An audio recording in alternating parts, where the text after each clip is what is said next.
E aqui, eu quero ser breve, mas com exemplos claros, trabalhar as 7 brechas que o mal usa para entrar na sua vida. Não é que o mal colocou isso aí, mas ele usa isso para entrar na sua vida. Sem mais delongas. Primeira brecha.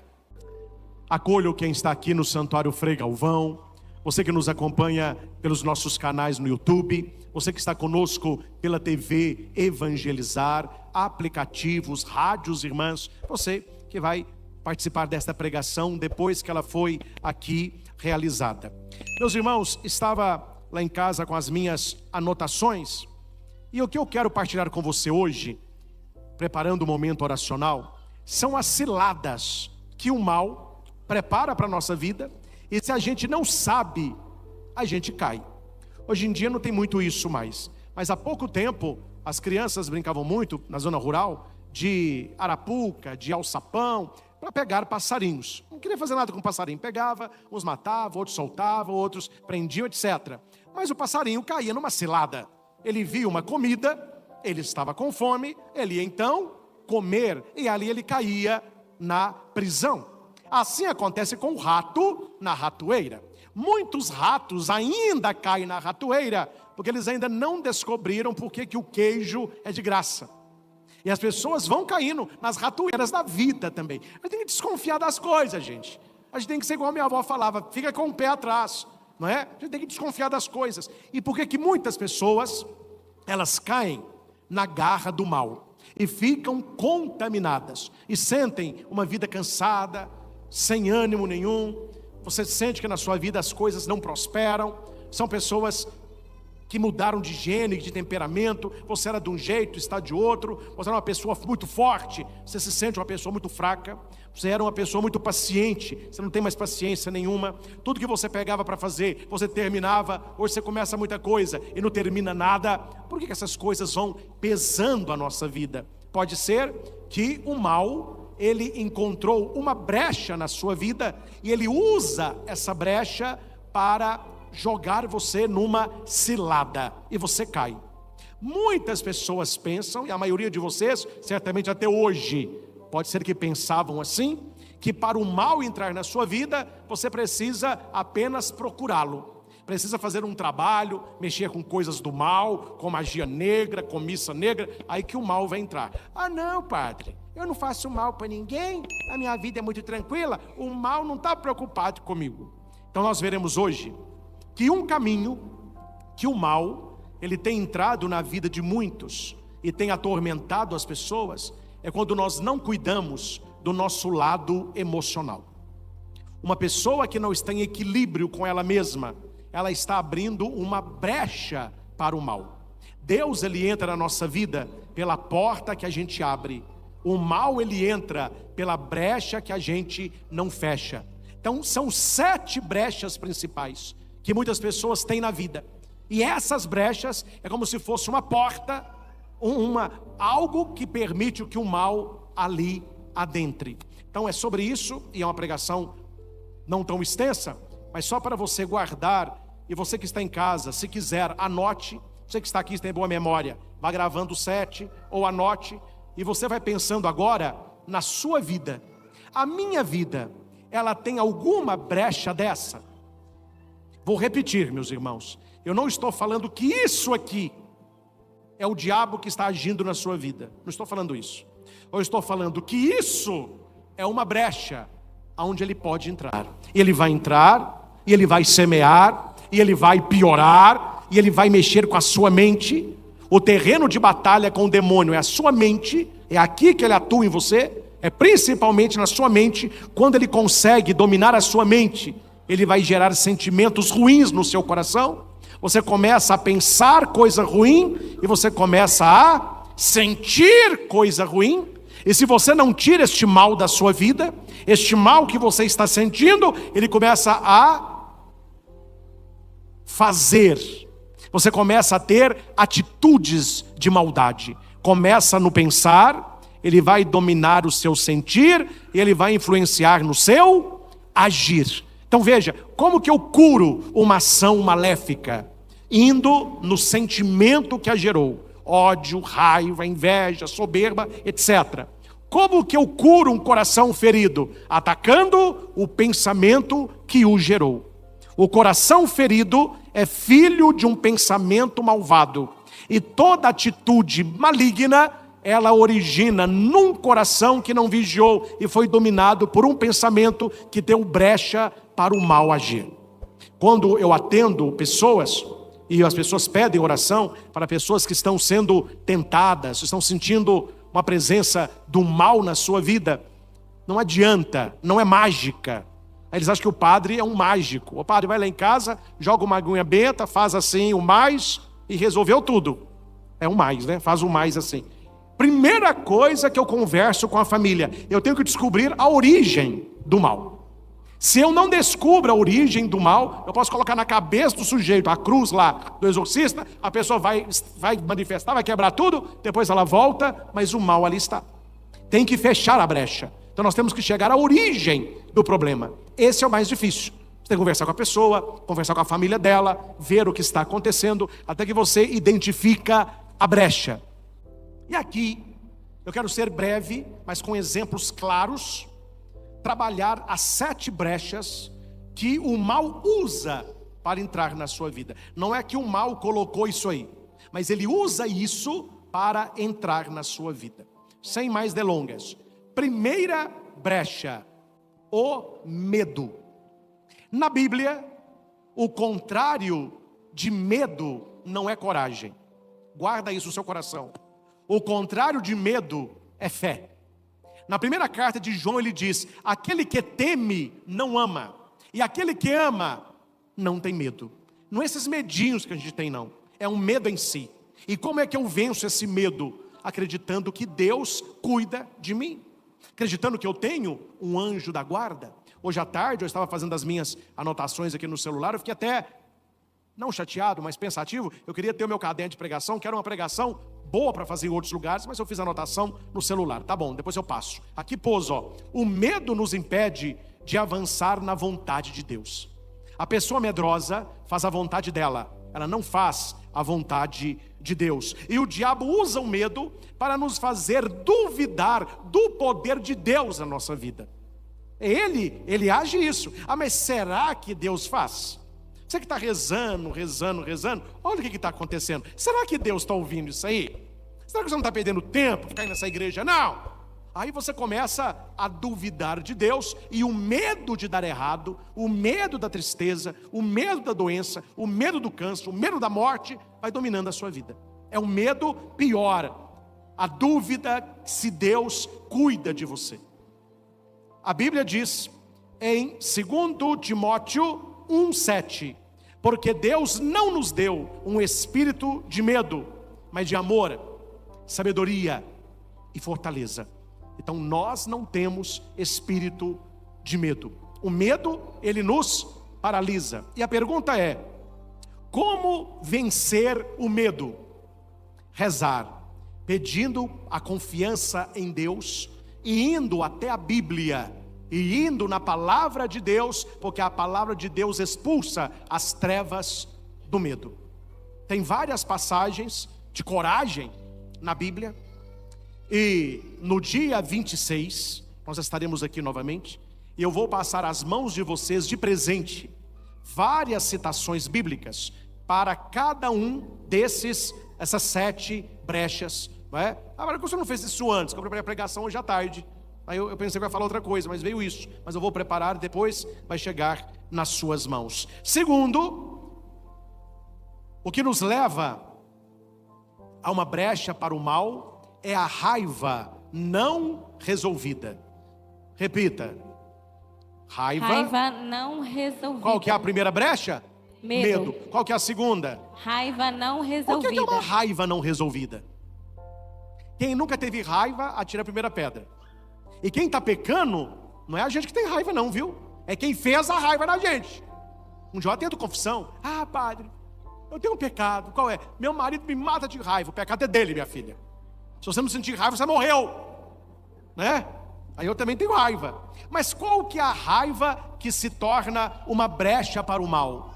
É a raiva não resolvida. Por que esta raiva ela é diabólica, porque a raiva não resolvida, ela se torna ódio. E o ódio vai te dominar, e o ódio quer vingança. Não tem problema sentir raiva, mas sentiu raiva, resolva a questão e toca a sua vida. Não fique conservando no seu coração raiva. Tem gente que sente raiva de uma pessoa durante 7 horas. Tem pessoas que sentem raiva durante 7 dias. Gente que sente raiva durante 7 semanas. Gente que sente raiva durante 7 meses. Tem gente que sente raiva durante 7 anos. E tem gente que sente raiva durante 70 anos. Eu já atendi pessoas idosas, deprimidas, rancorosas, cheias de doença psicossomática, porque quando ela era jovenzinha, alguém fez uma coisa com ela, e ela sentiu essa raiva a vida inteira. Vocês não acham que uma pessoa dessa era atormentada pelo diabo? Ela sentiu raiva, resolveu a raiva. Não, ela ficou com raiva. O que o diabo aproveita? É isso mesmo. Fica com raiva mesmo. Viu o que ele fez com você? Estragou a sua vida. Olha aí. E como que vai ser? E a pessoa tem raiva de quem fez, ela tem raiva dos outros, ela tem raiva dela, ela tem raiva da família toda. O diabo usou essa raiva não resolvida para entrar na vida dela. O medo para entrar na vida dos outros. Eu estou sendo testado pela paciência, que a cada 3 palavras meu celular fecha. Raiva. Antes de deitar eu te perdoo, para não descartar no chão. Aqui tem, no versículo, capítulo Efésios 4, 26 a 27.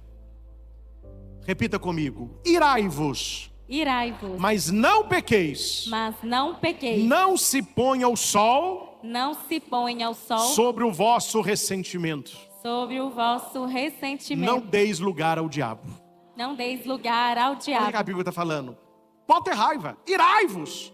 Mas não deixe o sol se pôr sobre o ressentimento. Ou seja, sentiu raiva, resolva, porque amanhã é um novo dia. E amanhã a raiva ficou no ontem e não no hoje, porque não foi no momento que aconteceu. A Bíblia está te ensinando isso. E padre, a pessoa que guarda a raiva está dando acesso ao mal na sua vida. Uma pessoa raivosa é uma pessoa que ama pouco. Qual é a primeira brecha?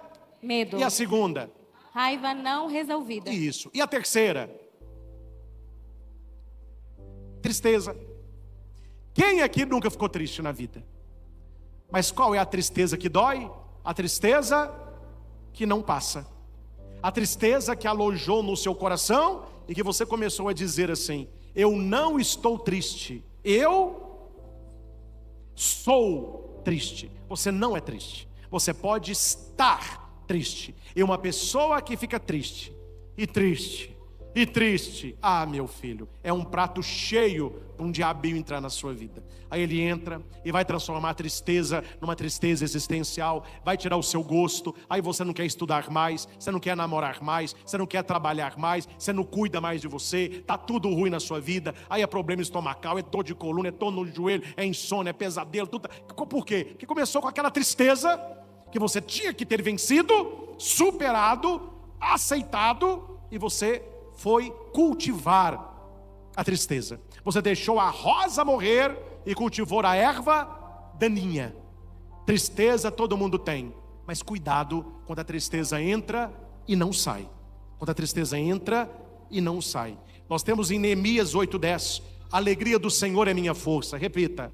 A alegria do Senhor é minha força. Alegria, meus irmãos, é ficar não. Alegria é um sentimento de dentro. É um sentimento de dentro para fora. Harmonia, equilíbrio, satisfação, paz. Alegria é decisão. Repita isso. Alegria é decisão. Você pode se decidir: eu vou ter uma vida feliz. Os outros não têm poder sobre a minha alegria. A minha alegria está dentro, né? Cultive no coração as coisas boas, a presença de Deus, e cultive na sua vida alegria nas pequenas coisas. Repita isso. Alegria é decisão. É um exercício que eu faço muito. E eu falo. Eu não faço só não, eu faço e falo. Se eu estou num momento assim que eu acho legal, eu falo: gente, que alegria está aqui. Olha que maravilha, olha isso, olha aquilo. Aí alguém me falou uma vez assim: padre, o senhor tem um modo de ver o mundo diferente das pessoas. Eu falei, por quê? É porque o senhor fica falando umas coisas assim, que ninguém fala, porque eu encontro alegria nas pequenas coisas. Eu dou aula na Escola Católica Leitaúna, o Colégio Recanto do Espírito Santo. Colégio gigantesco que eles construíram lá. E o meu afilhadinho já estudava lá, que é o Marcos Henrique. Foi pro pré agora. Quem começou ontem? A Maria Clara. De saia, a saia no joelho, de tênis, a blusinha branca, a mochilinha. Ah, mas que ele vai acabar com o coração do Dinho, né? Aí, ontem eu dei aula à tarde, hoje eu vou de manhã.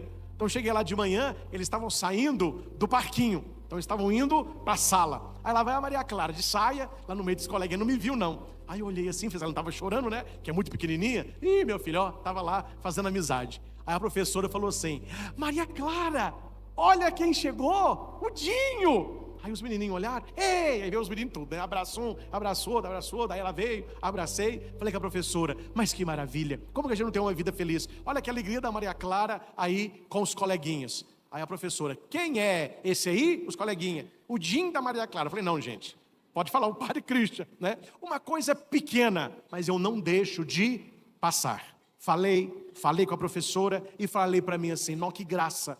Eu poderia estar em tantos lugares, eu estou aqui numa escola católica, eu posso assinar o catecismo com as crianças que gostam da gente. Você entendeu? Coisas pequenas que você pode agradecer.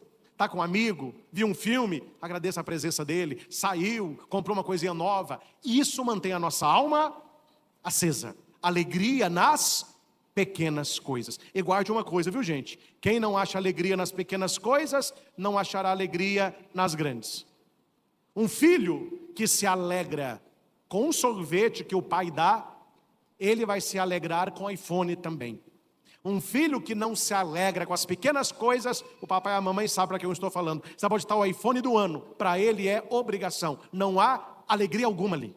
Não há contentamento algum ali. Que a pessoa ingrata, ela é ingrata não no muito, é no pouco. A alegria não é no muito, é no pouco. E quem vê alegria no pouco, ficará alegre também. Então cultive a alegria no seu coração. Esteja perto de pessoas alegres e cuidado com a tristeza que chega e não sai. Quarto, qual que é o primeiro? Medo. Medo. Segundo? Raiva não resolvida. Isso. E o terceiro? Tristeza. Tristeza. O quarto, a vaidade e o orgulho. Aí que eu vou resumir o papo, gente. O que é vaidade e orgulho? Vaidade não é cuidar de você, não. Tem gente que fala assim, ó, fulano de tal é vaidosa. Não, se você está cuidando de você, né, não tem problema não. Você não pode ser escravo da aparência. A vaidade na Bíblia, quando fala vaidade, quando fala orgulho, são as pessoas que se sentem melhores que as outras e dependentes de Deus. Isso é a vaidade e o orgulho. O diabo pegou porque ele era muito vaidoso. Lúcifer era muito vaidoso, era muito orgulhoso. Então ele não precisava de Deus e se sentia melhor que os outros. Deu no que deu. E aqui para nós, os homens, você que nasceu assim mais bonitinho, agradeço para a parte do céu. Tem muita coisa que fazer aí não. Homem, meu filho, é com barba e sem barba, com cabelo ou careca, não tem mais nada para fazer. Mulher, meu filho, a mulher é bela, mulher é bela. A mulher tem 1001 coisas para fazer que ela fica maravilhosa. Não existe mulher feia, existe mulher que não conhece os produtos Jequiti. Então, o marido aí, se der um banho na mulher, meu filho, a mulher vira uma princesa. Então, seja alguém que cuide de você, que goste de você. Há uma norma muito bonita no relacionamento: quem está do seu lado tem direito de se sentir bem. Então você está perto de uma pessoa limpa, uma pessoa cheirosa, uma pessoa que se cuida, dá prazer você está perto dessa pessoa, né? Não é essa vaidade não. Quando nós falamos de vaidade e orgulho, é a pessoa que se sente melhor que os outros e dependente de Deus. Tiago 4:6. Deus resiste aos soberbos, mas dá a sua graça aos humildes. O que é humilde na Bíblia? Depender de Deus. Sabe, sem Deus, nada eu sou. Eu preciso de Deus. Quinto, mentira. Tem até um bicho no meu óculos aqui. Mentiroso. Já morreu. Mentira não é omitir. Mentir é transformar o que não é em verdade. Para certas pessoas, omita. mas não minta. Quem é o pai da mentira? E por que a mentira é perigosa? Porque para você sustentar uma mentira, você tem que contar mais 7. Isso a ciência já disse. Você conhece alguém que tem... Hoje não tem muito isso, né? Mas há pouco tempo tinha fama assim. Fulano de tal é mentiroso. Não tinha? Quando eu era adolescente, falava muito isso. Fulano de tal é mentiroso. Vive falando inverdades, mentira. Por que acontece isso com o mentiroso? Porque ele conta uma mentira e para sustentar a mentira ele vai contar outra mentira. É assim que começa. Olha para cá, traição. Começa uma mentirinha. Olha, amor, você atrasou hoje. Eu estava com meus colegas. Olha, amor, você dormiu fora. Plantão na empresa. A mentira. Guarde uma coisa: o pecado é irmão da mentira. Para sustentar um pecado, você tem que... E a pessoa que mente, ela está abrindo uma brecha para que o mal tenha acesso na sua vida. E começam com mentiras que muitos dizem inocentes e vão crescendo até chegar num ponto que você não consegue mentir mais. Aí, a minha avó dizia que o diabo tem 7 capas, que cobre muito bem. Mas quando cai uma, cai a 7. Jesus vai dizer: não há nada de escondido que não venha a ser revelado, não há nada de oculto que não venha a ser conhecido. Se o diabo é o pai da mentira, Jesus é a verdade. Então cuidado para que a mentira não vá entrando na tua vida. João 17:17. Santificai-os na verdade, a tua palavra é a verdade. Não é fácil ser verdadeiro no mundo de hoje, mas quando você acordar, peça ao Espírito Santo: eu te consagro a minha língua para que eu seja verdadeiro. E outra coisa, gente, você pode ser uma pessoa verdadeira e muito simpática. Você pode ser uma pessoa muito franca e muito agradável, né? Eu posso falar porque eu melhorei muito, graças a Deus. Mas quando eu era padre novo, eu era muito verdadeiro, mas eu era grosso. Aí as pessoas falavam: esse padre xinga demais, vive xingando, não é? As pessoas também me faziam raiva, né? Aí, mas não deixava a raiva passar por outro dia, porque o povo faz raiva nos padres, vou te contar. Mas hoje em dia eu continuo corrigindo, que é a minha função. Continuo apontando, mas de maneira mais polida. Eu corrijo a atitude, mas não humilho a pessoa. Então, padre, eu gosto disso aí, porque eu sou verdadeiro. A minha verdade é na cara. Não, você é sem elegância, você é rude. Isso não é ser verdadeiro. A verdade, ela é banhada no mel. Você pode falar a verdade e conquistar a pessoa. Você pode falar uma mentira e a perder para sempre. Então a verdade é você não abrir mão daquilo que é, mas não deixar a caridade. Vamos ver se agora vai. Primeiro, Medo. Medo. Segundo, Raiva não resolvida. isso, raiva, mas resolve isso aí. Terceiro, Tristeza. tristeza. Quarto, Vaidade e orgulho. não é se cuidar não. Vaidade aqui, sentir melhor do que os outros e dependendo de Deus. A gente é todo mundo igual, para que esse negócio melhor do que os outros? E quinto, Mentira. mentira. Qual que é o sexto? Ninguém tem isso. Eu vou falar, esse assim a gente não tem não. Está na pregação. Preguiça. Ô gente, sabe aquela preguicinha do domingo à tarde? Eu vos perdoo. Essa pode. Aquela preguicinha que você deita no sofá e fica assim, ó. Você não está acordado para não estar dormindo. Você não quer dormir, mas também não quer acordar, entendeu? Você vai fazendo assim com controle, ó. Isso é muito homem fica fazendo isso. E a mulher fica com raiva, não resolvida. E a mulher fala com ele: o que você está vendo aí? Nada. O que você está procurando aí? Nada. Estou achando nada para eu assistir. Meu filho, uma televisão com 340 canais. Você tem Netflix, você tem Prime, você tem não sei o quê. Você não encontrou nada? Até agora não. Só na preguicinha. Essa preguicinha pode. Aqui eu estou falando o quê? Da pessoa preguiçosa. Ela tem preguiça de tudo. Ela tem preguiça de trabalhar. Ela tem preguiça de estudar. Ela tem preguiça de exercitar. Ela tem preguiça de arrumar uma cama. Ela tem preguiça até de levantar o garfo. Sabe aqueles passarinhos que ficam assim, ó? Se a mãe julgar a almôndega, melhor ainda, né? A pessoa preguiçosa não é abençoada. Repita isso. A pessoa preguiçosa não é abençoada. Provérbios 13:4. O que a Bíblia fala para quem tem preguiça? Ô preguiçoso, vai aprender com a formiga. Trabalhe e pense no futuro. Quer dizer, o preguiçoso, olha para a formiga aí. Outro aqui, o preguiçoso deseja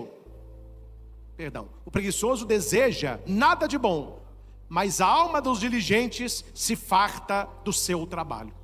Para o preguiçoso, geralmente a pobreza vem. Para aquele que trabalha, a fartura visitará. Está na Escritura. Vamos de trás para frente. Qual que é o sexto? Preguiça. E o quinto? Mentira.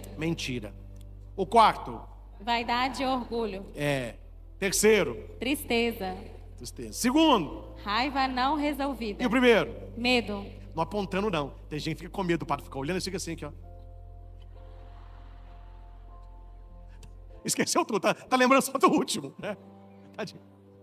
Tem uma dúvida desse lado de cá, ó, tá bom, tá valendo, tá participando, o padre tá feliz. Vamos pro último, pra gente rezar. Sétimo, e para mim é o pior: desobediência a Deus. Qual que é o sétimo? Desobediência a Deus. Vamos ver quem acerta. Como que se chama desobediência a Deus? Pecado. Quando a gente peca, nós estamos dando uma brecha para que o mal, ele entra. É por isso que a Bíblia vai dizer: orai e vigiai para não cairdes em tentação. Buscar as coisas do alto e evitar os pecados mortais. Padre, como que eu evito os pecados mortais? Os outros também, né? Mas principalmente os mortais. Pensando o pensamento. Consegue me entender? Pensando o que você está pensando. Se você consegue pensar por que você está pensando, muita coisa você não diz, muita coisa você não faz e muita coisa você não sente. Começa aqui. Se cortou aqui, cortou daqui e daqui. Se você fica cultivando aquele pensamento, a coisa vai longe. E por último, o celular nessa pregação fechou 532 vezes. Como resistir ao diabo? Repitam alto: vigilância e oração. Vigilância e oração. Vigiar e orai para não cair em tentação. Mateus 26:41. Segundo, usar a palavra de Deus. Usar a palavra de Deus. Jesus venceu o diabo no deserto, citando a Escritura, Mateus 4:11. Terceiro, submissão a Deus. Submissão a Deus. Sujeitai-vos a Deus, resisti ao diabo e ele fugirá de vós. Tiago 4:7. 4, vida sacramental. Vida sacramental. Confissão e Eucaristia fortalece a alma. E quinto, comunhão com os irmãos. Comunhão com os irmãos. A solidão nos enfraquece, mas a comunhão fortalece a nossa fé. Não queira viver a sua fé sozinho. Esteja com pessoas que queiram viver a fé com você. E agora é momento de você agradecer. Se existem brechas que o diabo entra, existem anjos que nos levam para Deus. Amém? Amém. Então, se alguém te convidou hoje para vir à missa, essa pessoa é um anjo na tua vida. Agradeça aí. Opa, muito obrigado. Você foi um anjo na minha vida. A pessoa te convidou porque foi bom para ela e será bom para você também. Amém? Amém. Nós que aqui estamos, você que está em casa, nós recebemos agora a visita de Jesus, presente na Santa Eucaristia. Ele é presença real. E nesse momento, o Senhor quer curar o nosso coração, libertar a nossa alma, nos dar alegria e nos ajudar a vencer esses 7 caminhos, 7 ciladas que o mal tem autoridade para agir na nossa vida.